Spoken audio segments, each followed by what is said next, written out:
సిద్దిపేట జిల్లా గజ్వేల్ నియోజకవర్గంలో బంద్ ప్రశాంతంగా జరుగుతోంది. బైక్ పై ర్యాలీగా వెళుతూ షాపులను మోయిస్తున్నారు బీఆర్ఎస్ నేతలు. కాంగ్రెస్ ఎంపీలు వారి ఆఫీసుల్లో ప్రధాని మోడీ ఫోటో పెట్టుకుంటారా అని ప్రశ్నించారు నియోజకవర్గ BRS in charge Vanteru Pratap Reddy.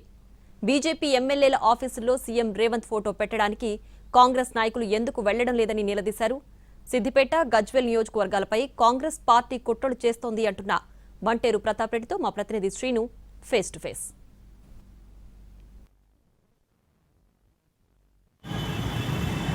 Gajwel MLA camp ఆఫీస్పై దాడికి నిరసనగా బీఆర్ఎస్ పార్టీ బంద్కు పిలుపునిచ్చింది. ప్రస్తుతం అయితే గజ్వేల్లో బంద్ కొనసాగుతుంది. ప్రస్తుతం మనతో గజ్వేల్ నియోజకవర్గ ఇన్ఛార్జ్ వంటేరు ప్రతాప్ రెడ్డి ఉన్నారు. వారితో మాట్లాడదాం. సార్ చెప్పండి, అసలు మీరేమో కాంగ్రెస్ పార్టీ నాయకులే ఎమ్మెల్యే క్యాంప్ ఆఫీస్పై దాడి చేశారని మీరు చెప్తున్నారు.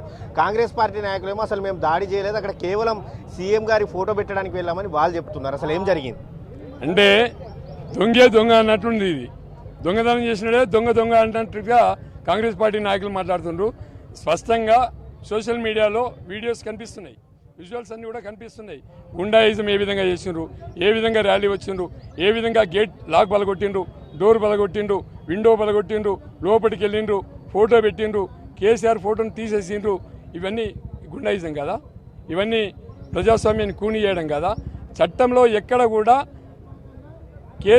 ఎమ్మెల్యే క్యాంప్ ఆఫీసులలో ఫోటోలు పెట్టాలని లేదు, ఎక్కడ కూడా జీవో లేదు, చట్టంలో ఎక్కడ కూడా లేదు. ఇలా ప్రగతి భవన్లో బట్టి విక్రమార్క ఉన్నాడు, అక్కడ ప్రధానమంత్రి ఫోటో ఉందా? మరి మన కాంగ్రెస్ పార్టీ ఎంపీలు 8 మంది ఢిల్లీలో ఉన్నారు, క్వార్టర్స్ ఉన్నాయి, ఆ క్వార్టర్లలో ప్రధానమంత్రి ఫోటోలు పెట్టుకున్నారా?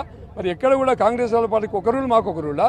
ఇలా బీజేపీ పార్టీ ఎమ్మెల్యేలు ఉన్నారు, వాళ్ళ దానికి పోండి, మరి అక్కడ ఎందుకు పెడతలేరు?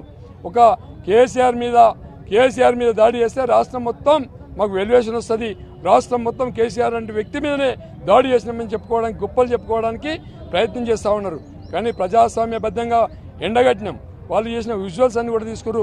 అమ్మాయి మాటలని తీరికి నెటిజన్లు లక్షల మంది కింద కామెంట్ చేస్తూ ఉంటే ఒక్కొక్కరైతే ఉరివేసుకునే కామెంట్ చేస్తూ ఉన్నారు. అంటే మొత్తం ఇజ్జత్ తీసినట్టుగా మాట్లాడుతున్నారు.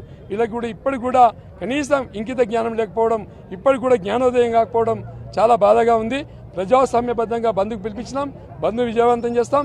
కేసీఆర్ గారికి రేవంత్ రెడ్డి బేషరతుగా క్షమాపణ చెప్పాలి. ల్యాండ్ ఆర్డర్ మెయింటైన్ చేయనటువంటి హోమ్ మినిస్టర్ నువ్వు, ల్యాండ్ ఆర్డర్ మెయింటైన్ చేయనటువంటి ముఖ్యమంత్రి నువ్వు, వెంటనే నువ్వు రిజైన్ చేయాలి, లేకుంటే మా కేసీఆర్కి క్షమాపణ చెప్పాలని చెప్పి డిమాండ్ చేస్తున్నాం. చూసుకోవచ్చు. ప్రస్తుతం అయితే గజ్వేల్లో అయితే బంద్ ప్రశాంతంగా కొనసాగుతుంది. వారంతా కూడా ఉదయం నుంచే, తెల్లవారుజాము నుంచే ఆర్టీసీ బస్ డిపోలో ఎదుట బీఆర్ఎస్ నేతలు ఆందోళనకు దిగారు. బస్సులన్నీ కూడా ఎక్కడికక్కడ స్తంభించిపోయాయి. గజ్వేల్లో ఉన్నటువంటి వ్యాపార వాణిజ్య సంస్థలంతా కూడా అన్ని ప్రస్తుతం అయితే స్వచ్ఛందంగా బంద్ పాటిస్తున్నటువంటి పరిస్థితి అయితే గజ్వేల్లో ఉంది. కెమెరామ్యాన్ రమేష్తో శ్రీనివాస్, ఎన్టీవీ, ఉమ్మడి.